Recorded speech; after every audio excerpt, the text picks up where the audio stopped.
So chapter 20 starts by looking at the ways in which we define a species. We talked about the biological species concept, ecological species concept, evolutionary and morphological species concept. We're going to sort of go down the path of the biological species concept and use that as our default definition of a species. And so the biological species concept defines a species as being able to interbreed with other like individuals, produce viable and fertile offspring. And so we are going to talk about how the process of speciation occurs based on this idea of reproductive isolation, assuming that if a group of individuals can interbreed with one another, we consider them a species, and therefore the opposite is true, that if they cannot interbreed, then they are separate species. And so we are going to talk about how reproductive isolation leads to differences or separation between two groups so that they can no longer interbreed. So we are going to look at how the biological species concept is actively taking place through reproductive isolating mechanisms. There are two major groups of isolation mechanisms. One is called a prezygotic barrier, the other is called a postzygotic barrier. We'll define those in a minute, but first we're going to just talk about a general barrier, any barrier that begins to prevent interbreeding. So what happens is that we have a group of populations, all of the same species, and based on the biological species concept, we know that they're the same species because they are interbreeding. And they continue to interbreed for a set amount of time, but then a barrier comes up.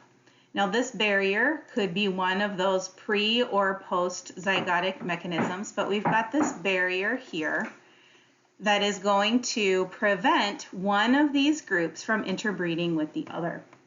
The consequence of this is that this group here could potentially develop genetic differences from the others. This is microevolution, small changes that occur over time in a population. And this diagram is showing that they are diverging, becoming slightly different over time. And there's a point where they can no longer successfully interbreed with the other two populations. These other populations are still interbreeding, they're still exchanging genes, they're still the same species. But this one, the pink one at the end, is now considered a new species.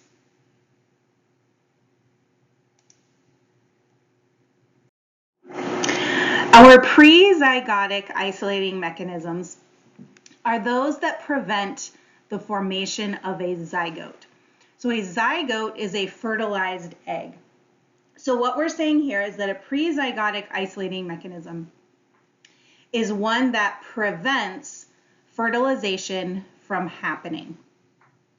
A postzygotic barrier is one that is a barrier that arises after the production of the zygote or the fertilized egg. So this means that the act of fertilization actually happens.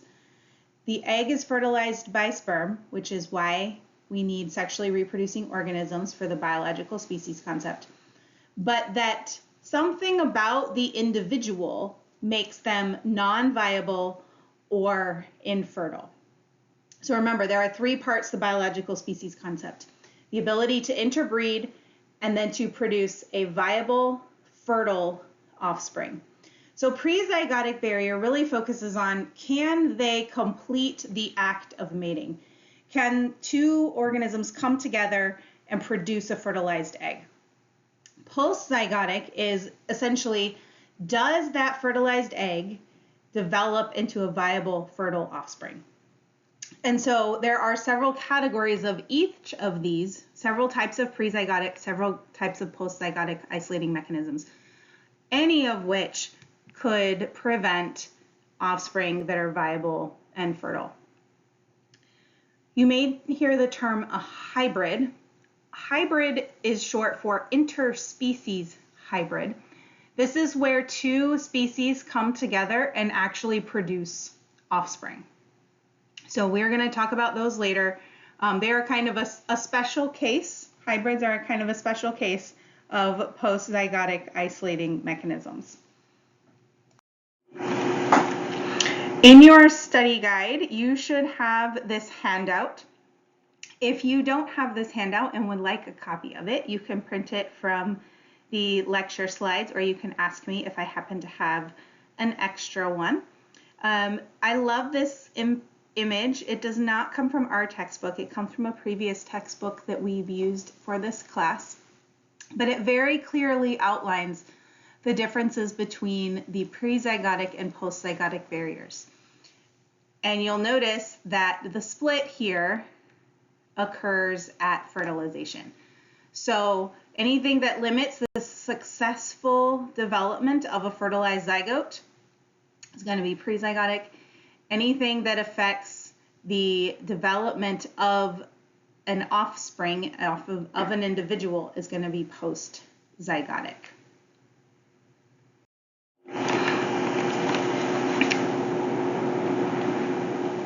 So our prezygotic barriers block fertilization. This can happen in three general ways.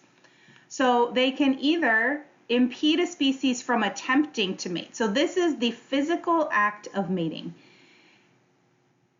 A prezygotic barrier that prevents individuals from ever coming together to mate obviously cannot result in a fertilized egg. A prezygotic barrier can also prevent the completion of mating if attempted. So what this means is that maybe they are attempting to mate, and even though they come together, attempt the act of mating, the fertilization does not occur. Or the third category is that maybe they come together, the sperm and egg come into contact with one another, but fertilization is not successful. In other words, the sperm and the egg are not compatible. So there are 5 broad categories of prezygotic barriers. On your handout, it shows all of those 5. The first is habitat isolation. Habitat isolation means that they occupy different habitats, but that there are no physical barriers to keep them apart. So a habitat, if you are in Biology 101 or Biology 102 before we get to ecology, a habitat is basically the area and the resources that an organism utilizes. So for example, these flies are utilizing different resources in the same habitat, or you could say they are in similar habitats, but not physically separated by any sort of barrier that keeps them out. So for example, these flies this looks like it's actually on a tomato, but usually the example is apples. These flies are attracted to apples. They use apples as their habitat. That's where they lay their eggs. Whereas these ones on the bottom are using blueberries. So you might have an apple tree, or I think this might actually be mulberries. Sorry, can't remember what this one is. You might have an apple tree and a blueberry plant right next to one another, but the flies never interact because they're attracted to this particular fruit. So different specific habitats, but they might be in the same region, and there's nothing separating those two trees. So these two are not interbreeding because even if they could, they're not really encountering one another. And the longer that they are not interbreeding, the more likely they are to diverge into 2 different species. Just a little side note, these examples are almost all separate species already. So they are species that have occurred through these prezygotic barriers. Next, we have temporal isolation. So temporal means time. So this type of isolation is based on when these organisms are mating. So when they reach sexual maturity, or when during the year or during their lifetime they mate. So they might be mating at different times of the day. Some organisms might be nocturnal and others are diurnal or something like that. They might mate at different seasons or even during different years. So here we've got a spring-field cricket. They're named that because they mate in the spring. And then the fall-field cricket is named that because he mates in the fall. So the spring-field crickets are not ready to mate in the fall, and the fall-spring crickets are not ready to mate in the spring. And so they don't mate with one another. Over here we've got the western spotted and eastern spotted skunk. They look just a little bit different. Their pattern's a little bit different. But these two individuals mate at different times of the year as well. And so not only are they separated by distance, eastern and western, but where their ranges overlap, they still don't mate because they mate at different times of the year. Another example of years. Recently, within the last couple of years, we had that big cicada. I wouldn't call it an outbreak, but that's not really what it is called. This big boom of cicadas. These would be an example of organisms that breed at different years. There are specific types of cicadas that emerge on a cyclical schedule, say every 10 years, every 13 years, whatever that might be. If they are 10-year cicadas, they are not mating with 13-year cicadas because they come out of their life cycle ready to mate on different year cycles. We also have behavioral isolation. So these are basically behaviors that identify groups as same or different. So if we're looking at a human comparison, this might be something like cultural differences, where people are choosing their companion or their significant other based on having similar interests, having similar culture, similar upbringing, whatever that might be. And those people are going to have a set of behaviors that are considered same or maybe attractive. Now, obviously, that doesn't apply to all relationships in all situations, but that's just an example of how this might work for humans. So these are unique behaviors that allow organisms to identify others of the same species. So the example here is the blue-footed booby bird. You can see it there. It's called that because biologists are super creative, and we called them blue-footed boobies because they have blue feet. They have a very particular ritual, basically a mating dance that they use. They stomp their feet and wave their wings and dance around, and that's how the females know that they are looking at the right or the correct mate, someone of their own species. There's a link down here on the bottom. If you have the actual PowerPoint slides or a link to the PowerPoint slides, you can click it. If it goes through, which sometimes it works, sometimes it doesn't because it's actually a different textbook, it's just the birds dancing around.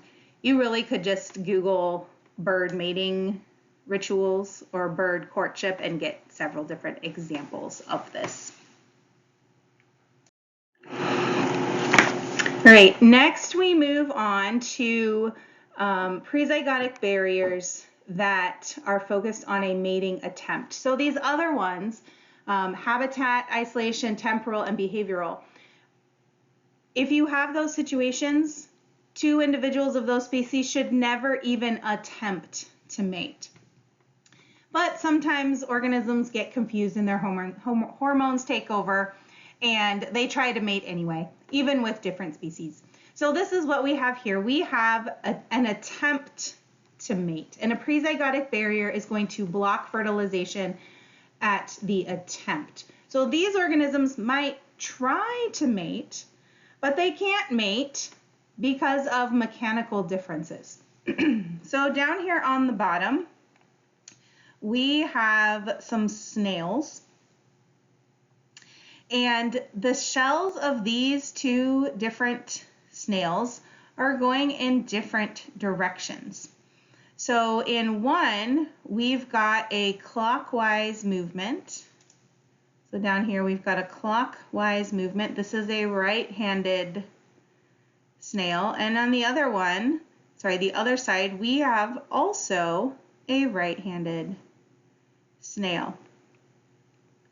Up here on the top, you can't really see these guys, but this is opposite or not aligned. So one is a right-handed spiral, one is a left-handed, or one is a counterclockwise versus a clockwise spiral. So when the opposite types, the clockwise and the counterclockwise, attempt to mate, their genitalia don't line up. So even though they're trying really, really hard, that sperm is never going to fertilize that egg. Whereas if they are males and females with the same shell orientation, their genitalia are going to line up and they will be able to successfully mate. Last, we have gametic isolation. So gamete means sperm or eggs. They are the reproductive cells. So mating might occur. They might be able to complete the act of mating, but for one reason or another, the sperm cannot fertilize the egg. Even though it gets inside the reproductive tract, or even though it comes in contact with the egg, there is some sort of incompatibility that prevents fertilization from happening. So for example, sea urchins broadcast their sperm and eggs out into the ocean, and they have a specific structure. Basically, it is a protein that allows the sperm to bind to the egg, and that protein is called the bindin protein. This bindin protein is slightly different between different species, and so the sperm cannot recognize the egg of another type of female. Some other examples, the sperm may not be able to survive in the female reproductive tract of another species. Biochemical mechanisms might prevent the sperm from penetrating the egg. So this might be like a air quotes toxic environment for the sperm, or like the bindin protein, just unable to recognize and penetrate the egg.